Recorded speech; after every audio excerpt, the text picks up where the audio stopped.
My name is Omar. I was born into a devout Muslim family in Cairo, Egypt. 5 times a day I answered the call to prayer. I fasted during Ramadan, gave zakat to the poor, and memorized verses of the Quran with pride and discipline.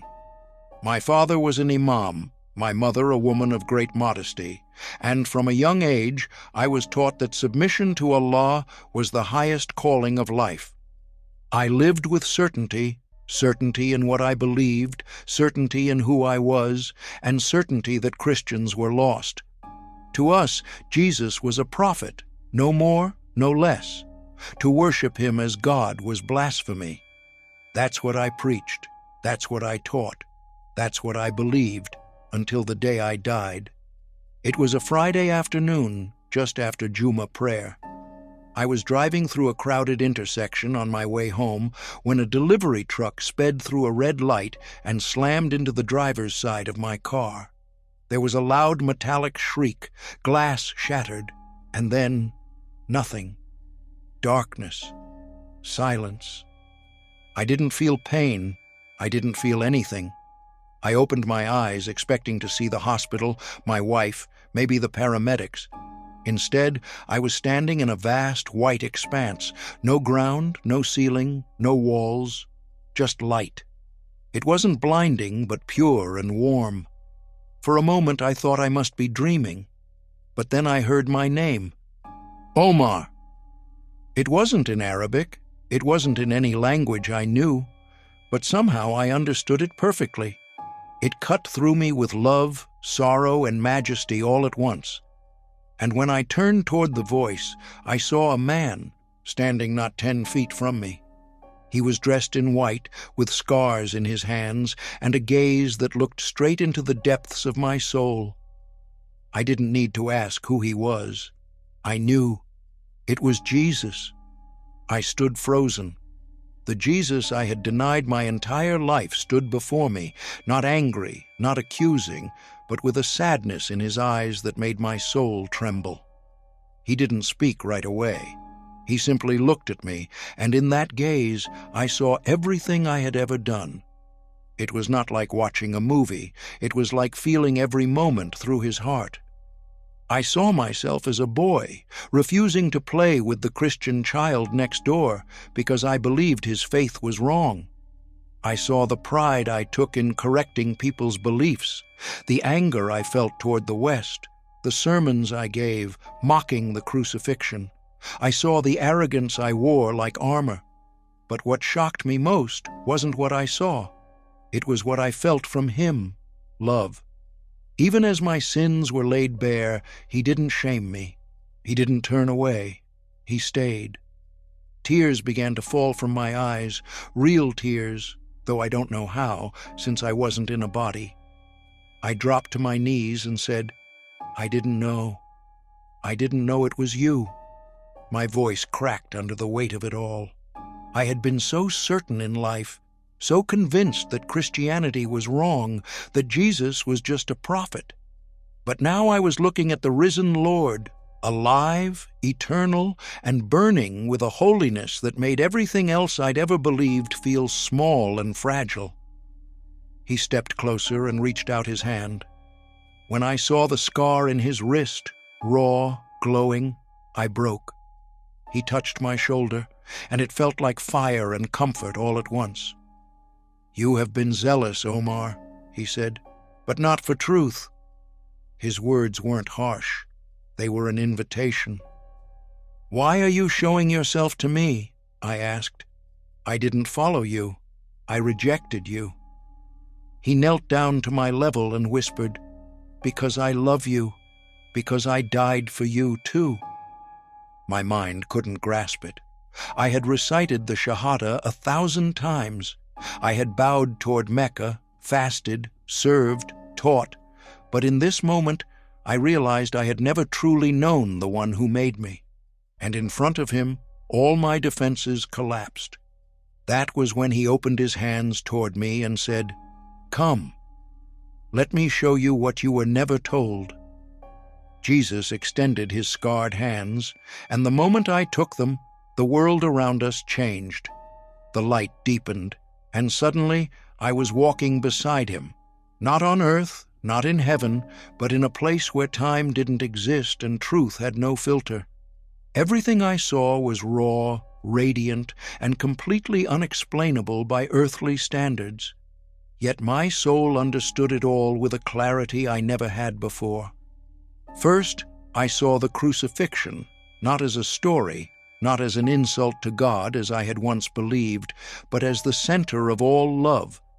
I saw Christ on the cross, not defeated, but victorious.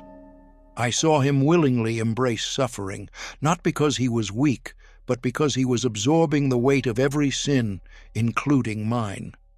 I watched him forgive those who spat on him. I watched his blood fall, not in horror, but in glory. It wasn't humiliation, it was redemption. Tears flooded my eyes as I whispered, "This really happened." Jesus turned to me and gently said, "Yes, Omar, and not just as history. This is happening for every soul, even now. I would have done this for you alone." Next, he showed me the church. Not the political scandals or the human failures I had mocked before, not the divisions I used to cite as proof that Christianity was false. No, I saw the church as heaven sees it, radiant, hidden, and yet eternal. I saw saints I'd never known, men and women clothed in white, their hearts beating with one purpose, to adore the Lamb who was slain. And in their center stood a table, an altar, glowing with divine fire. From it came the Eucharist. I didn't understand it at first, but then Jesus said, "This is my body, given up for them and for you." I fell to my knees as I watched people receiving the host, and I saw what I had never been taught. They weren't eating bread, they were meeting me. I was giving myself to them over and over again in love. In all my years of praying, of seeking God, I had never known intimacy like this, never known that God wanted to be so near, so personal, so accessible. I had memorized verses, but I had never been held by God, not until now. Then he showed me one last vision, my own life, had I never met him. I saw myself returning to Cairo, recovering in a hospital and going back to my routines. But my heart remained hardened, my faith remained proud, and the narrow path of truth never opened. He looked at me with eyes full of sorrow and said, "You were on the wide road. I came to show you another way." And I wept, not from fear, but from the overwhelming realization that I had missed the love I was created for. I don't remember how I came back into my body. One moment I was standing in glory beside Jesus, and the next I was gasping for air. The sterile lights of a hospital ceiling above me, the sound of machines beeping in erratic rhythm. A nurse screamed for help. My chest burned, my head throbbed, but none of it compared to the weight in my soul, the weight of what I had seen and what I now knew. They told me I had been unconscious for nearly 12 minutes, clinically dead, a head injury, internal bleeding, a miracle that I was even alive. But I didn't care about survival. All I could think about was him, Jesus, the one I had denied, the one who had touched me, shown me the cross, and brought me back. The days that followed were filled with silence. I didn't know how to speak about it. I was terrified, not of Jesus, but of what would happen if I told the truth. My family, my friends, my entire world was rooted in Islam. My father was an imam. My brothers were respected in our community. If I even whispered the name Isa with reverence, they would think I had gone mad, or worse, betrayed them. But I couldn't stay silent. I began to pray, not in Arabic, not with ritual, but from the heart. Quiet, trembling prayers to the Jesus I had met. Show me what to do. Lead me. And he did. Each night I would hear his voice, not in thunder, but in peace. "Do not be afraid." Those words became my anchor. 2 weeks after the accident, I spoke the truth aloud for the first time. It was to my younger sister, Layla. We had always been close. As she sat by my hospital bed, I reached for her hand and said, "I saw Jesus." She froze. Her eyes widened. "What do you mean, Isa? You mean in a dream?" "No," I said. "I mean, I died, and he met me. He is not just a prophet, he is Lord." She pulled her hand back and stared at me like I was a stranger. "Astaghfirullah," she whispered, standing up. "Don't say that, Omar." But I had already crossed the line. I could not unsay it. I could not unsee him. Something inside me had changed so deeply that there was no path back to silence. Later that night, I whispered again, "Jesus, I am yours. Show me what comes next." And I felt it, his presence, not distant, but near, as if he was sitting beside me, already preparing me for what would come. News spread fast, not because I wanted it to, but because word like this cannot stay hidden in a devout Muslim household. My sister told my mother told my uncle. Within days, quiet whispers turned into confrontations, and then into open fury. I was accused of heresy, of betrayal, of spiritual madness. My father visited my hospital room only once. He stood at the foot of my bed, trembling, not with sadness, but with righteous anger. "You are no longer my son," he said. "Whatever you saw was a test, and you have failed." He left before I could speak. My world crumbled. Family visits stopped. My phone was taken. Friends disappeared. I was still recovering physically, but now my soul was being tested through fire. I lay alone for hours, whispering the only prayer I knew now. "Jesus, help me. Stay with me. I don't have anyone else." And he did. In that isolation, something unexpected happened.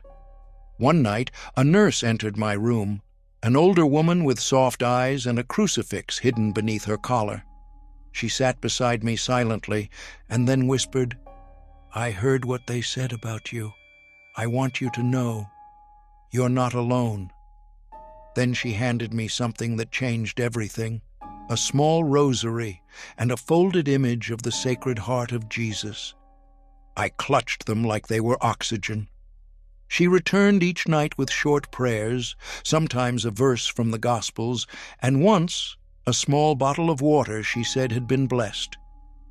"You're not ready for baptism," she said gently, "but you're already His. He'll bring you the rest of the way." After I was discharged, I found a small underground Christian community, a group of converts like me, most of them former Muslims who had encountered Jesus through dreams, visions, or near-death experiences. They met quietly, rotated homes, and held Mass in whispered reverence. The first time I saw the Eucharist lifted above the altar, I wept uncontrollably. It was Him, the same Jesus I saw in the light, the same wounds, the same love. And now He was here, hidden in bread, waiting for me. I received baptism 6 months later. It was done quietly, without cameras or announcements, in a private chapel with a priest who had spent years ministering to converts like me. The water ran over my head as he said the words, "I baptize you in the name of the Father, and of the Son, and of the Holy Spirit." And in that moment, I didn't just belong to Christ in spirit, I belonged to His church. Persecution didn't end. In fact, it grew worse. My name was cursed in the mosque I once served. My family disowned me completely. I had to leave my home, my neighborhood, even my country. But I was no longer afraid, because now I carried the cross with Christ. And through it, I had found everything I once believed didn't exist: truth, peace, and the fullness of love. The day I left my country was the day I was finally free. Not free from struggle or fear, but free from the chains of silence. I boarded the plane with nothing but a small backpack, the rosary the nurse gave me, and the conviction that I would spend the rest of my life telling the world what I saw, that Jesus is alive and He saves. I resettled in a country where I could speak more freely. At first I worked quietly, attending daily Mass, studying the Catechism, and finding strength in the sacraments. I spent hours in adoration, simply gazing at the host, knowing with all my heart that the man I once denied now sat before me, hidden in silence, radiating love. Every time I received communion, I felt like I was kneeling in that white expanse again, standing in His presence, hearing Him say, "I died for you, Omar." But I knew I couldn't keep Him to myself, so I began to speak. At first it was one-on-one, coffee shop conversations with curious Muslims, many of whom had secretly begun questioning what they were taught. Some of them had dreams, some had doubts, some were just tired of fear. I didn't argue theology. I simply told them what I saw: Jesus in glory, Jesus crucified, Jesus risen, and Jesus in the Eucharist. The look in their eyes told me they knew I wasn't lying. Soon I was invited to share my story with Christian communities, youth groups, and eventually on radio and small podcasts. Every time I told it, people wept, not just Catholics, but Protestants, skeptics, and Muslims. Something about a devout man dying in the name of Islam and waking up in the arms of Jesus cut through the noise of the world. It reminded people that truth is not an idea. It's a person. I eventually began to teach, not just testimony, but Catholic doctrine. I studied Scripture deeply. I soaked in the Church Fathers. I learned about the saints who once lived in fear of Christ, like Paul, and who later burned with fire for Him. I realized I was one of them, from persecutor to disciple. Today, I lead a ministry for Muslim converts. I visit parishes to help Catholics understand how to evangelize their Muslim neighbors. I speak boldly, even when threats return, because I know what waits on the other side of that fear. I know what it's like to die without Jesus, and what it's like to live with Him forever. I once prayed 5 times a day facing Mecca. Now I live every breath facing the tabernacle, and I will never stop preaching His name. Not because I left Islam, but because Jesus met me when I died and gave me a reason to truly live.